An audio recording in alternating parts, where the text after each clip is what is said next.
السلام علیکم ورحمۃ اللہ وبرکاتہ۔ آسان درس قرآن بائی نام الرحمن میں آپ لوگوں کا خیر مقدم ہے۔ اب انشاءاللہ ہم لوگ شروع کرنے جا رہے ہیں ویڈیو نمبر 349 349 سورہ منافقون، سورہ نمبر 63، پارہ نمبر 28 اور آیت نمبر 1 سے آگے۔ یہ بھی چھوٹی سی سورہ ہے، 11 آیات پہ مشتمل ہے، 2 رکوع ہیں، اور اس کا ٹاپک یہ ہے کہ سورہ صف اور سورہ جمعہ میں جو اللہ تعالیٰ نے ٹارگٹ دیا ہے، اگر کوئی آدمی ایمان قبول کرنے کے بعد جو ہے اس مشن سے وابستہ نہیں ہوتا ہے تو اللہ تعالیٰ کی نگاہ میں وہ منافق کہلاتا ہے، اس کا ایمان قابل اعتبار نہیں ہے۔ تب یہ بہت ہی حساس ٹاپک ہے۔ اب جب تک آدمی سے جو ہے بہانہ بناتا ہے لیکن اپنا جرم بھی اعتراف کر لیتا ہے تو یہ کمزور ایمان کہلاتا ہے، لیکن جب کوئی غلطی کرتا ہے اور پھر جھوٹ بول دیتا ہے اور جھوٹی قسمیں کھانے لگتا ہے اور پھر جو ہے اسلام کے رہبر سے جو دشمنی ہونے لگتی ہے تو یہ پھر سمجھیے کہ پکا منافق ہو جاتا ہے۔ تو چلیے شروع کرتے ہیں۔ اذا جاءک المنافقون، جب منافق آتے ہیں آپ کے پاس،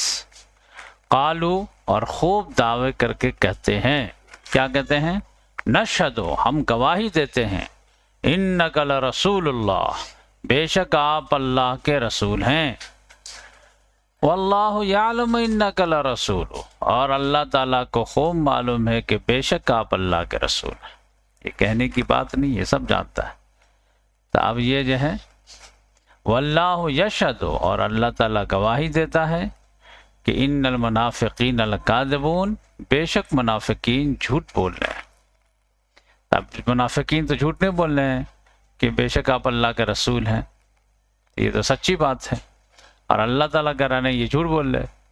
تو اب یہ جو ہے جھوٹ کیسے ہو گیا؟ یہ تو بالکل سچ بات ہے۔ جھوٹ اس لحاظ سے ہے کہ دل میں چور ہے، زبان پہ کچھ ہے لیکن دل میں کچھ ہے۔ اگر دل میں اور عمل میں اگر صداقت ہوتی تو یہ آ کر کے زبان سے بولنے کی ضرورت ہی نہیں پڑتی کہ میں آپ کو اللہ کا رسول مانتا ہوں۔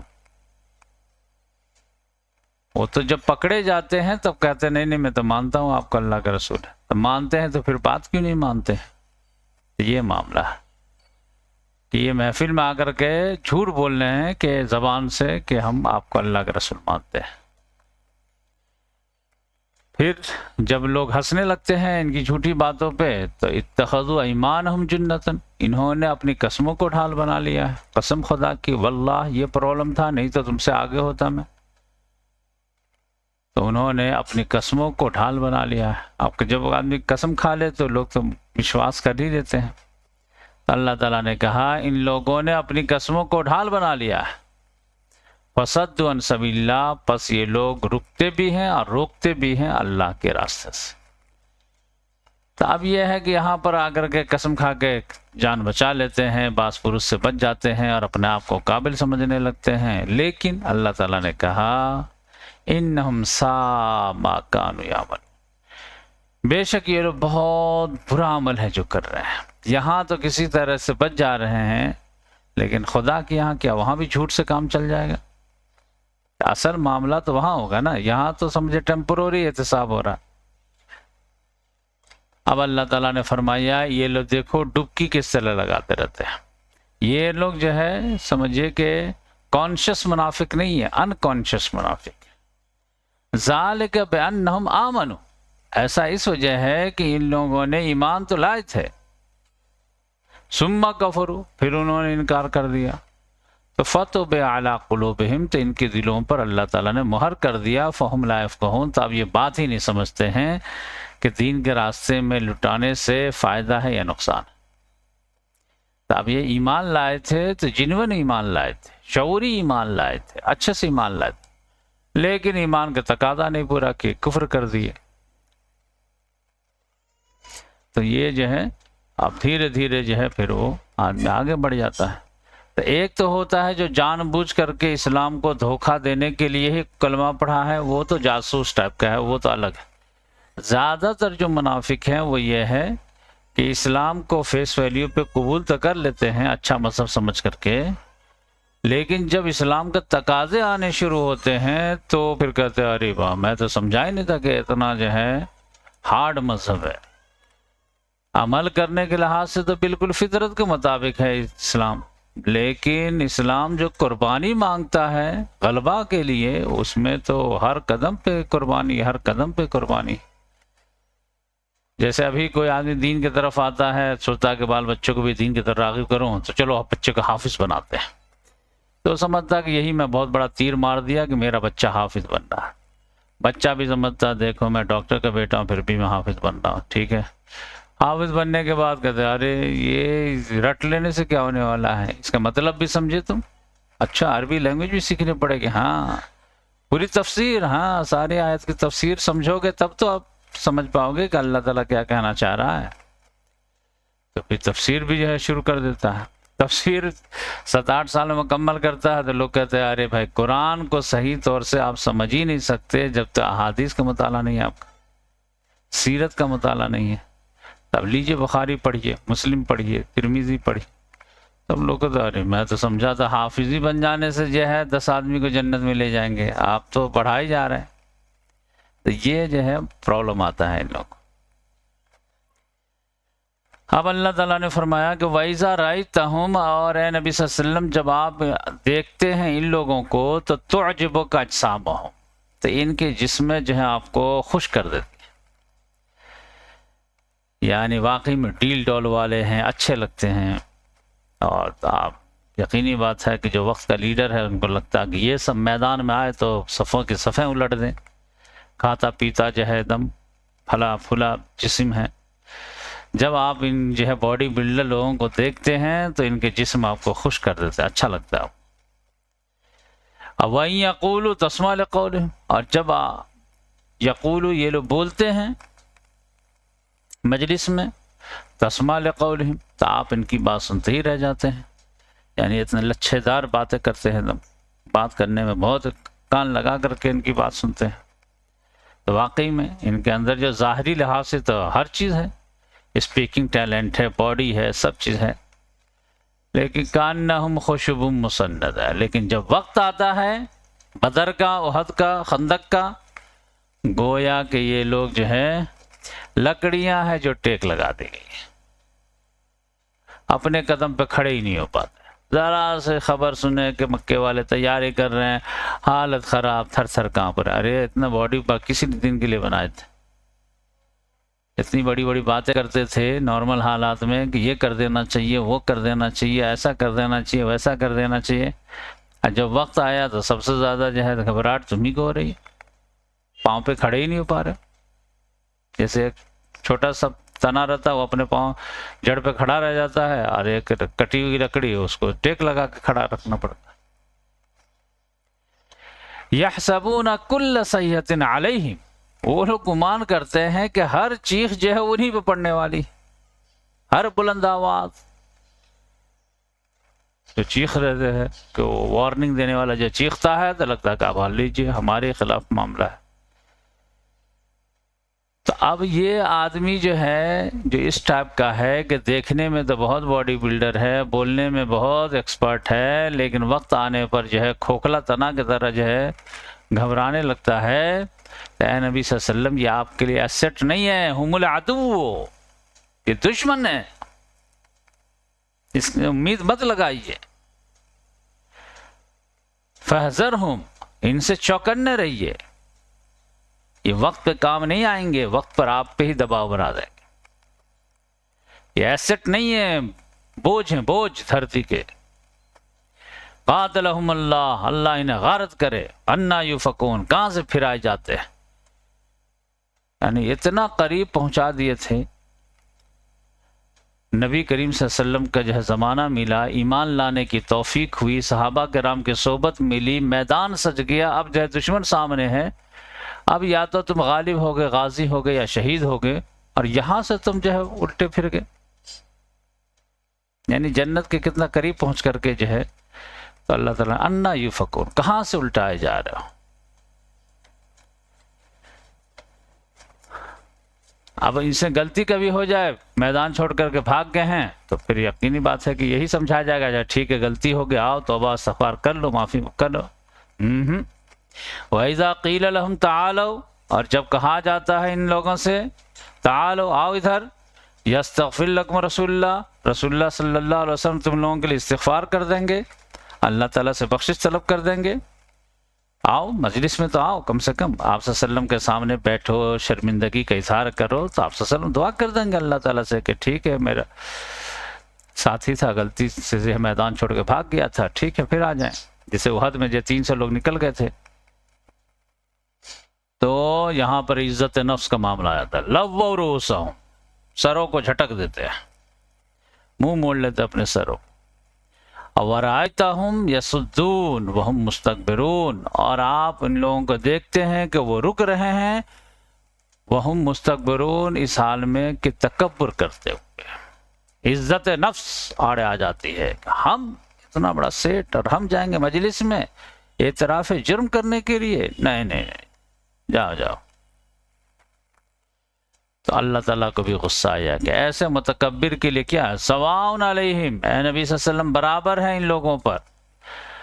استغفرت لہم ام لم تستغفر لہم، آپ ان کے لیے استغفار کریں یا آپ ان کے لیے استغفار نہ کریں، لن یغفر اللہ لہم، ایسے متکبرین کے اللہ تعالیٰ مغفرت نہیں کرے گا۔ ان اللہ لا یہدی القوم الفاسقین، بے شک اللہ تعالیٰ فاسق قوموں کو ہدایت نہیں دیتا۔ تو جس طرح سے ان کا ایٹیچیوڈ تھا اللہ تعالیٰ نے بھی ویسا ہی کر دیا۔ سورہ نساء میں تو اس سے بھی زیادہ ہارڈ ہے کہ اگر آپ 70 مرتبہ بھی دعا کریں گے پھر بھی میں نہیں بخشوں۔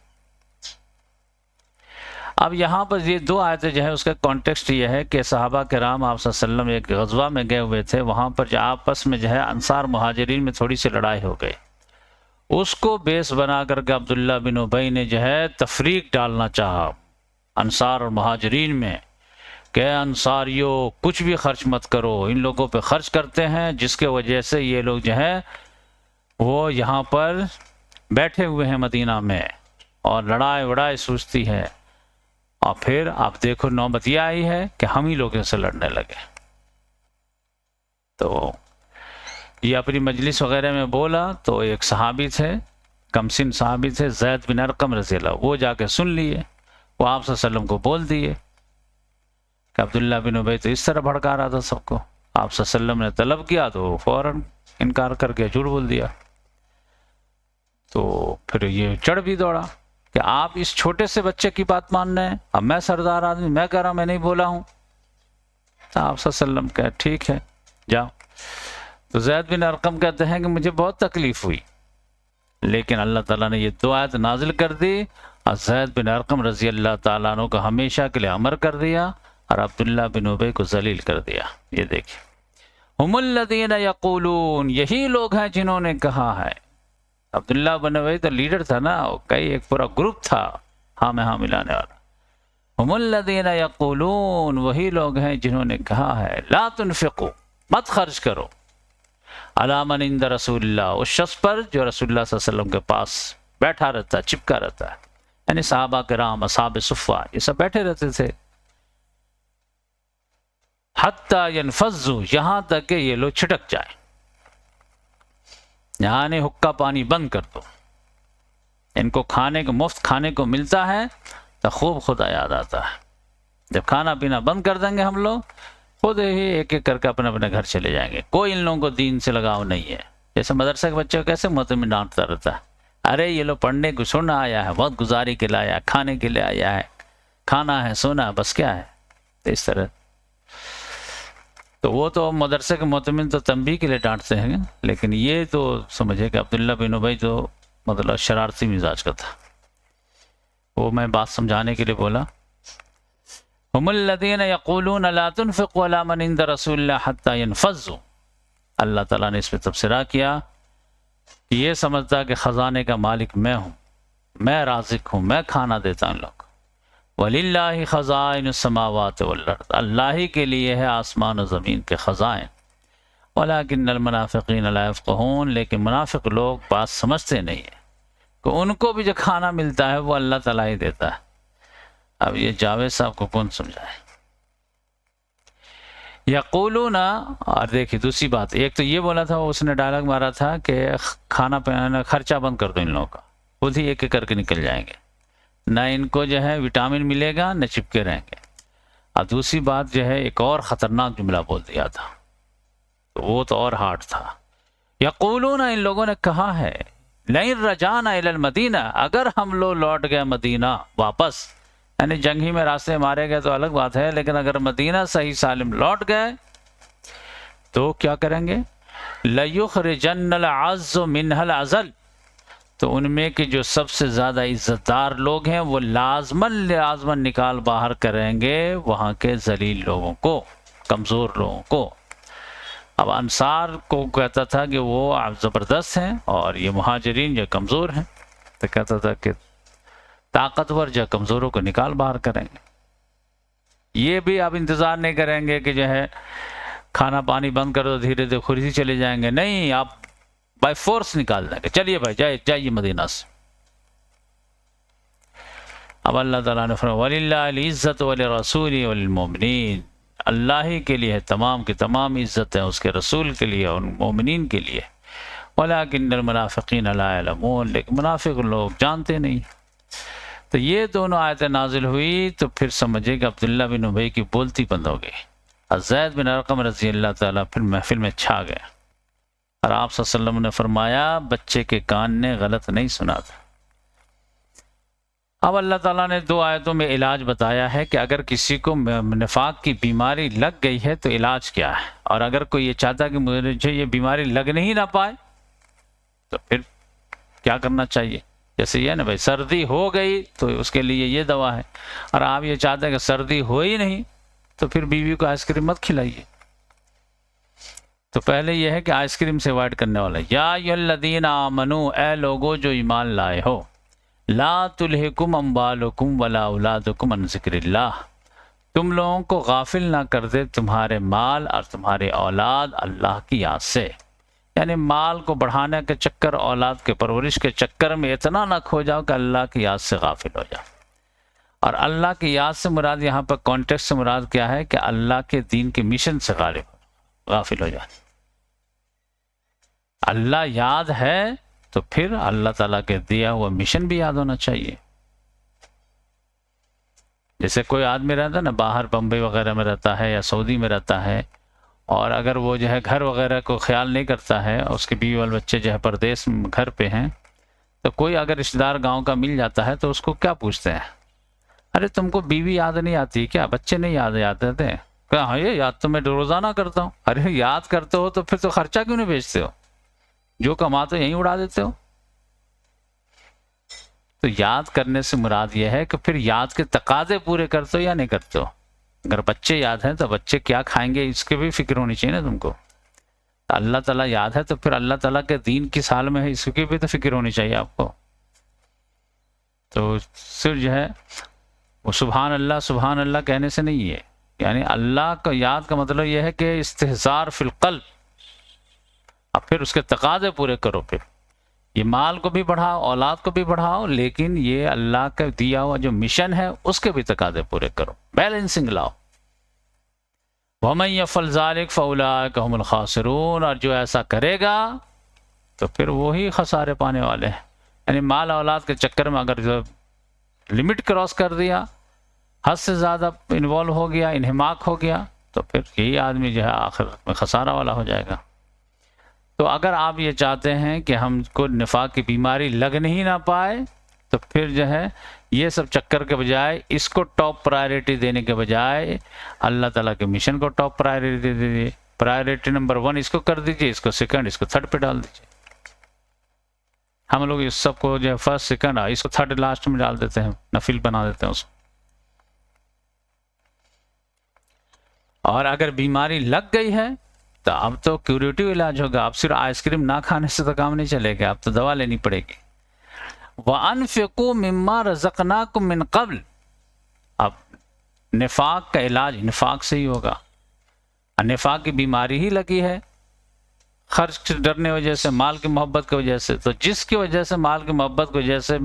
نفاق کی بیماری میں مبتلا ہوئے ہیں کہ اگر جو ہے تبوک چلے جائیں گے تو ہمارا یہ جو ہے نقصان ہو جائے گا، وہ نقصان ہو جائے گا، لہذا مال کے چکر میں تم نہیں گئے تو مال خرچ کر کے اس کا علاج کرو۔ وَأَنفِقُوا مِمَّا رَزَقْنَاكُم مِّن قَبْلُ، خرچ کرو اس میں سے جو ہم نے تم کو رزق دیا ہے، من قبل، اس سے قبل، کہ یاتی احدکم الموت، کہ تم میں سے کسی کے پاس موت کا وقت آ جائے، فیقول، پھر وہ کہے، رب لولا اخرتنی الی اجل قریب، اے میرے پروردگار مجھے قریب کی مدت کے لیے مہلت کیوں نہیں دیتا، کیوں تو نے ڈھیل نہیں دی، مہلت نہیں دی مجھے ایک تھوڑی مدت کے لیے، فاصدق، پس میں صدقہ کر دیتا، واکم من الصالحین، اور میں ہو جاتا صالحین میں سے، تھوڑی سی مہلت دیتا، اس وقت مہلت نہیں ملے گی، اچانک موت آ جائے گی۔ وَلَن يُؤَخِّرَ اللَّهُ نَفْسًا إِذَا جَاءَ أَجَلُهَا، اللہ تعالیٰ کی ایک اٹل سنت ہے کہ ہرگز اللہ تعالیٰ مہلت نہیں دیتا ہے کسی بھی جان کو جب اس کا وقت قریب آ جائے، ٹائم فکس، جگہ فکس، اسٹائل فکس۔ وَاللَّهُ خَبِيرٌ بِمَا تَعْمَلُونَ، اور اللہ تعالیٰ دیکھ رہا ہے، جان رہا ہے جو کچھ بھی تم لوگ کر رہے ہو، تو تیاری کرنا تو بیفور کر لو۔ یہ الحمدللہ یہ سورہ مکمل ہوئی۔ اب یہ ہے کہ اگر کسی کو لگتا ہے کہ ارے ہم تو بہت دور چلے گئے تھے، ہمارے تو یہ سمجھیے کہ نفاق کا کینسر تو پورا جو ہے باڈی میں پھیل گیا ہے، اور ہم چاہتے ہیں کہ یہ نفاق نکلے اور ایمان ہمارے دلوں میں آ جائے، اعمال میں آ جائے، تو پھر کیا کریں، کیسے کریں؟ تو اللہ تعالیٰ نے کہا پھر سورہ تغابن پڑھو، نیکسٹ سورہ، تو انشاءاللہ وہ نیکسٹ سورہ پڑھیں گے۔ جزاک اللہ۔